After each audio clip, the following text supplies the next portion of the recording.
Hello, everybody, and thank you for tuning in to the Liberty Report.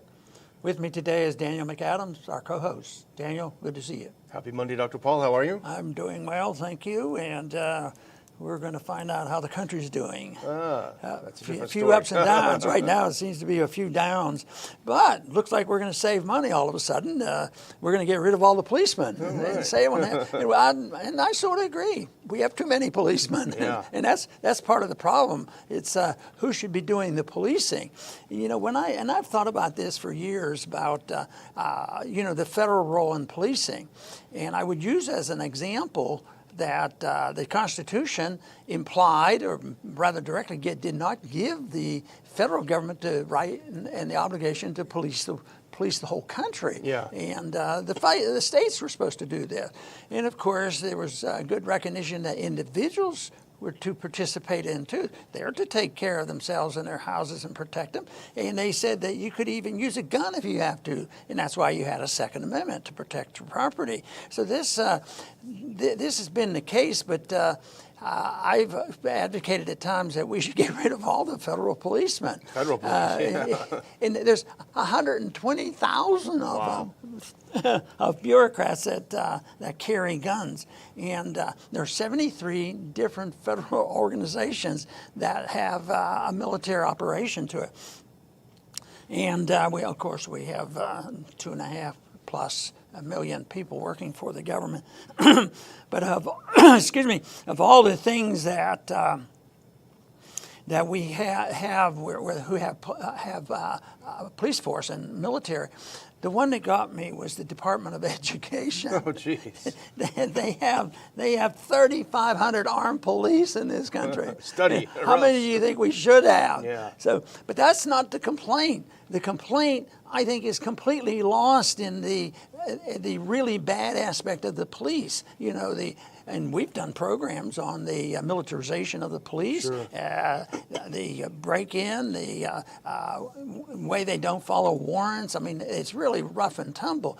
But that isn't it. This is completely different. I challenge them to really convince me that these riots and all is because they really had deep concern for a black man who was murdered. Yeah. You know, which is horrible. But that isn't it. I mean, if they were really concerned about life, and even the statistics bear it out that they're not even justified in saying, well, it looks like we are really in trouble because white people are just out there murdering black people, which isn't true. There's no statistics for this, but that's what they've been riled up to believe, and that's why they're getting so much momentum. But this is a real problem now because we've had the coronavirus thing, and then we had the Floyd thing. So they'll probably get something else new once this gets settled down, but. The big question is why does private protection work a lot better than government protection? The guarded communities, the gated communities, we never hear about people going in there and ransacking those houses in there. But the other thing in this whole episode that bothers me is that if you have a policing activity, and I believe there should be some policing activity, should be local, but it should be the people who are destroying the property. Sometimes the people who are protecting their property get more punishment than the people who are destroying the property, and that just excites more hatred and more violence. But quite frankly, we're aware of the fact that that's the goal of some of the individuals involved in what's going on today. And the buzzword is defund the police. You're hearing it everywhere. In fact, the Minneapolis City Council voted in a veto-proof majority to defund and disband the police force. It's almost like the Patriot Act, where it was sitting there on the shelf for a while, and when a tragedy happened, they pulled it off and implemented it. This kind of thing doesn't happen overnight. And as you point out, the impetus behind this movement is very curious. In fact, we have a tweet from our friend and colleague Jeff Deist, who put up a tweet earlier today, I think, and it makes the point that the purpose of the law enforcement is to protect life and property. And Jeff writes, the argument for defunding the police is a failure to effectively or justly protect life and property, not a fantasy about whether security is needed at all. Private security companies would have been fired long before whole city blocks burned. So that would be the argument that we would have to defund the police, and that is that they fail in their actual job, which is to defend life and property. They did stand by while the cities were firebombed and destroyed. They didn't lift a finger, really, to help people. But this somehow is not what they are focusing on, the people who are now saying disband, defund the police. As one of the commenters on Jeff's tweet said, Nick Sabo said, he pointed out the people that are calling for the defunding of the police, they want our property to be less secure, not more secure. Right. So that's their goal. So if we have 120,000 federal employees that are carrying guns and abusing the principle of being policemen, they're not concerned with that either. They're concerned about stirring up trouble here at home. They don't talk about the policing activity that we'd like to curtail and quite possibly someday get rid of. That would be like the IRS. Wouldn't that be a good idea if we didn't have IRS? But that's the arm of the far left and the cultural Marxists. That's how you take from one and give to another one. So they're not going to get rid of the IRS. That's a tool that they already have. What about just what we've gone through here in politics since 2016? Is we've had this Russiagate, and we've had probably one of the worst abuses of the police, and they're not talking about that. That is the FBI and the CIA, the Justice Department, and it was outrageous, and the evidence is there, and yet nobody is concerned. They're only concerned about those who perpetuate this. How do we do it again? And one's knocked down, they come back again. But all that policing activity is where the real problem is. The Department of Justice. How do you get justice? And these people on the street, they're always saying that's the problem. There's no justice for you know, and it's a racial thing. And yet the whole thing at national level. What about this concept? Even George Bush said, we shouldn't be the policemen of the world, but we are the policemen of the world. And it's militarized. Yes, it's our military, but it is a policing activity. But you don't hear much talk about that either, especially from the conservatives. You know, they might condemn some of this stuff that's going on now, but do they condemn the policing of the world? But on occasion, we see hints of maybe coming our way a little bit on this. But that policing activity, how many people have that killed? This idea that this principle that we are the policemen of the world, how many wars have we fought since 9/11? It's perpetuous, on, and hopefully we run out of money soon so they can't, continue with all these wars. Well, as horrific as the killing was in Minneapolis at the hands of the police, and you pointed out, it's a great point, this scene has been repeated hundreds of thousands of times overseas when we're policing the world and giving them their freedom and liberation. So, yeah, if you want to start defunding the police, that's a place to start. But the sense is, and our good friend Bob Wenzel covers this very well. The people that are calling for this, the Black Lives Matter movement, which was founded by Marxists, avowed Marxists, what they want is not to achieve a private property society where the police are defunded in favor of private property protecting officers. They want a different kind of police force, a politicized police force, where the police go after political crimes rather than private property crimes or crimes. And it's no surprise that that the movement is led by Marxists. They want to use the power of the state for their own political agenda, and that's what we're seeing here. And it's really, under Soviet communism, the police didn't protect people's private property. They didn't protect their personhood. All of their efforts went into pursuing political crimes against, favored special interest groups, be it the Communist Party members or others. So this is what they're calling for. You see a lot of libertarians and anarcho-capitalists are falling for this because, finally there's a movement to do what we've been calling for. Well, careful what you wish for, because this isn't exactly what you think it is. Yes, and they should be careful, because we have worked hard to try to work with progressives on this particular issue, because here at home there is a lot of injustices, even though they never recognize they talk, the American people must believe that the crimes are mostly done by white on black, and we know that's just a story.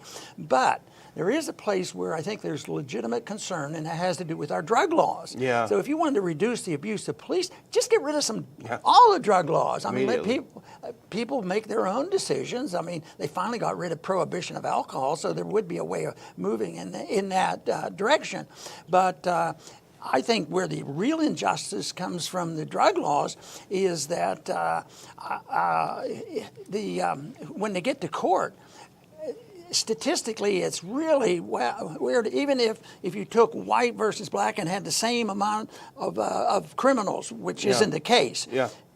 But if you're black, you get a worse deal in the courts. Yeah. And you end up more imprisonment than you would with the white. So there is injustice in the system. But the progressives that we've worked with are quite willing to look at this, and that's why I think that we have an opportunity to present the case as libertarians rather than as ultra-conservatives. Yeah. But right now, one of the problems we're having is there's a scarcity of good leftists, progressives. They're just not there. I think they're there. They just don't have a voice. This noise that we hear doesn't represent a lot of good people who are motivated. They have disagreements with us on economic policy, but when it comes to policing activity, there is a lot of activity. But when you think of getting search warrants and how the police knock down the doors, these SWAT operations, and what about even the FISA courts who are dealing with Russiagate? I mean, and there are we know some good journalists that condemn that FISA business, and even if they're not conservative, but they're more libertarian. I think. I have I guess a hope as much as anything, but I happen to believe that the libertarian has a much better chance of bringing people together than any ultra-conservative or radical liberal like we have here, and that you can make inroads with progressives on issues like this, on the race issue. But the one thing that where we have a lot of work to do is getting a better education on economics, which is not the fault of the Nancy Pelosi. It's just the fault that Nancy Pelosi never went to school, and that's why it's so important that people understand it so that we can come together in all areas. But right now, there's a lot of hostility out there, and of course, I've mentioned so often that the reason why this is climaxing now is that we're in a bankruptcy, moral and financial bankruptcy, and it's a blame game going on, and it's going to get more vicious because we're not getting wealthier. All we're getting is temporary relief by printing a lot of money, and that just makes the problems worse in the end. We noticed the political component of the coronavirus hysteria. We did not deny the fact that there was a virus, but obviously it was being used for political reasons. And I think we're seeing the same thing now with the mass hysteria over the killing of this person, which obviously is horrible. And we're seeing the media over and over trying to stir people up, trying to stir up a race war, trying to stir up a civil war. And it's really hard to not wonder how much this is aimed toward President Trump's reelection. Obviously, we don't support or not support Trump. We're not here to defend him, but there is a political component to it. But the other thing that's happening, Dr. Paul, is it also seems like America is losing its mind. And the police are losing their mind. On one hand, they're beating up and killing people. On the other hand, they're acting like they've just lost their marbles. We have a couple of clips here that we have to scratch our heads over. Look at the first one here. Here's a police chief of Webster, Massachusetts. His name is Michael Shaw. He participated in the protests by laying down on his face for 8 minutes. This is very strange behavior. And then, not to be outdone, in Cary, North Carolina, if we have that next clip, police are lining up and washing the feet of protesters. Kind of a show of humiliating themselves in front of the protest leaders.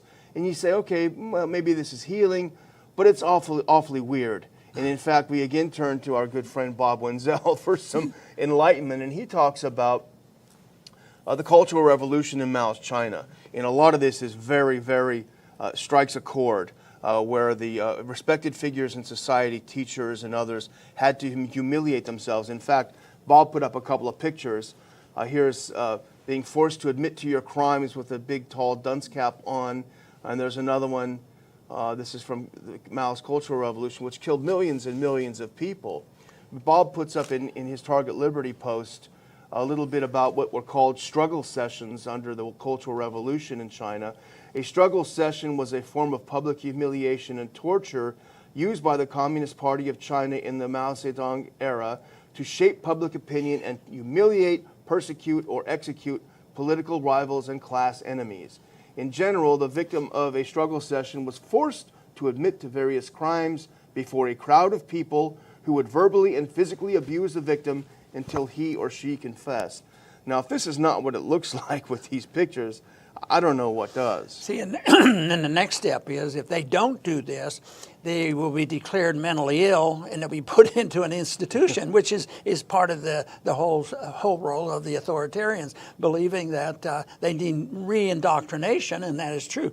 The one underlying concern I have is I think the founders were astute in saying that what they were trying to give us, a constitutional limited government, a lot of responsibility at home, a lot of responsibility for individuals, and they had confidence that it would work, but they had one caveat. They said, it won't work unless you have a moral society. Yeah. And you've already said a few things that makes you think, hey, is that the basic problem? Actually, I think it is. It's a moral, ethical problem that creates attitudes about what kind of government we have. And we do end up getting the kind of government that the people endorse. So we're in a real philosophic battle right now. And what you just showed makes me concerned that the Antifa people, if they win this and it's their attitudes that grab hold, the whole system comes crashing down.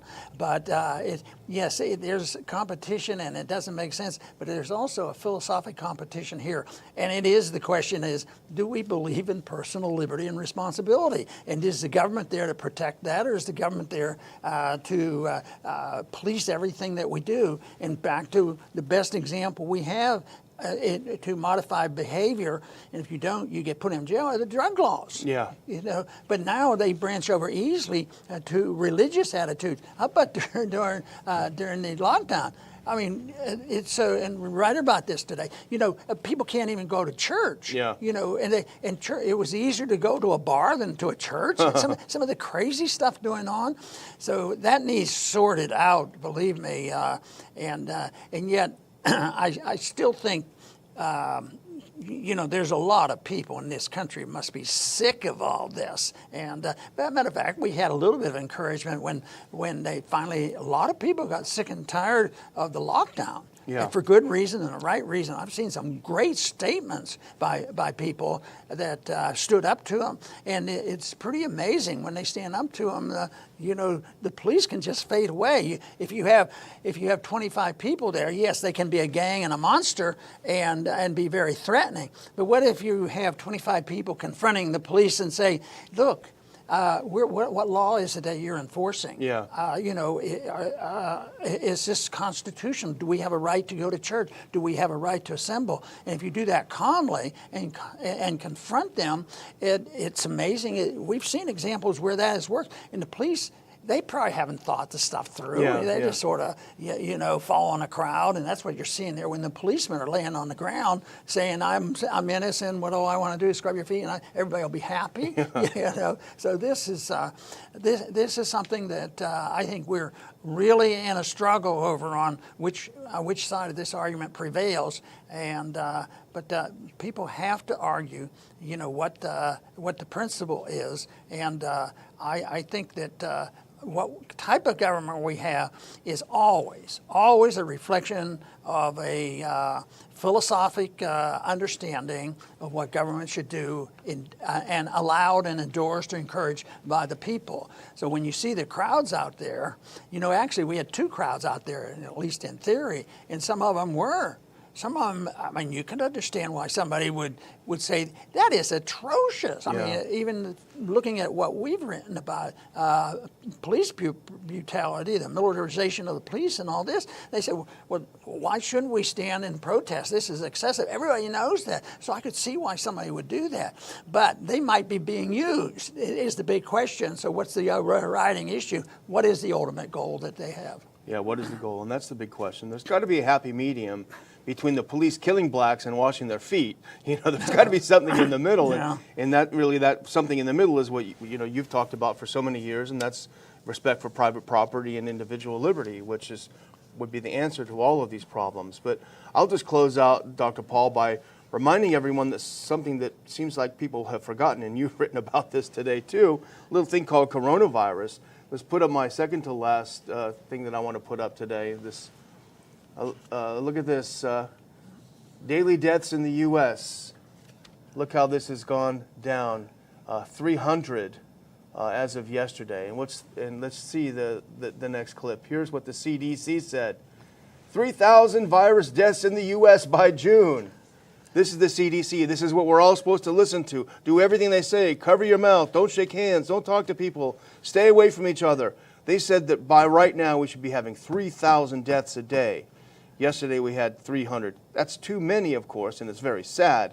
But they're so wildly off. They've been so wildly off through this whole thing that whatever credibility they once had, hopefully will be shot, and hopefully governors like our own governor will start looking at this and saying, why have I done an elaborate plan to reopen Texas based on the recommendations of the CDC? And the solution is not too complicated. We know what the solution is to protect the First Amendment. The church and state, separation of church and state. And everybody knows that's the case, even though they abuse it by not letting you go to church. But what about the medicine?